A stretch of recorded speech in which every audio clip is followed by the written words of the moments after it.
ఇటీవలి కాలంలో ప్రయోగాల పేరుతో ఏదైనా చేస్తున్నారు. ముఖ్యంగా సోషల్ మీడియా అందుబాటులోకి వచ్చిన తర్వాత రకరకాల విన్యాసాలు, ప్రయోగాలు ఎక్కువయ్యాయి. ముఖ్యంగా కొందరు ఎప్పుడూ వంటల్లో విపరీత ప్రయోగాలు చేస్తుంటారు. ఇప్పుడు అలాంటివి బాగా పెరిగిపోయాయి. వాటిని చూస్తుంటే తినటం మాట అటుంచి ఇవేమి వంటకాలు అని భయమేస్తోంది. పైకి అందంగా ఉన్నవి కొన్ని, అసలు రూపురేఖలు కోల్పోయి వేగిపోయి వెర్రిగా కనిపించేవి కొన్ని.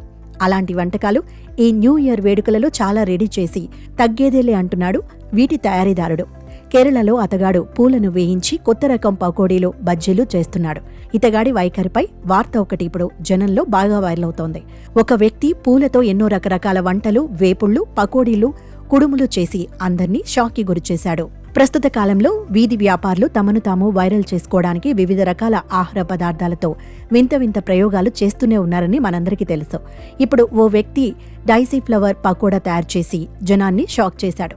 ఈ ప్రయోగం సోషల్ మీడియాలోకి రాగానే వైరల్ అయింది. పూలతో చేసిన ఈ పకోడీని చూసి అందరూ ఆశ్చర్యపోతున్నారు.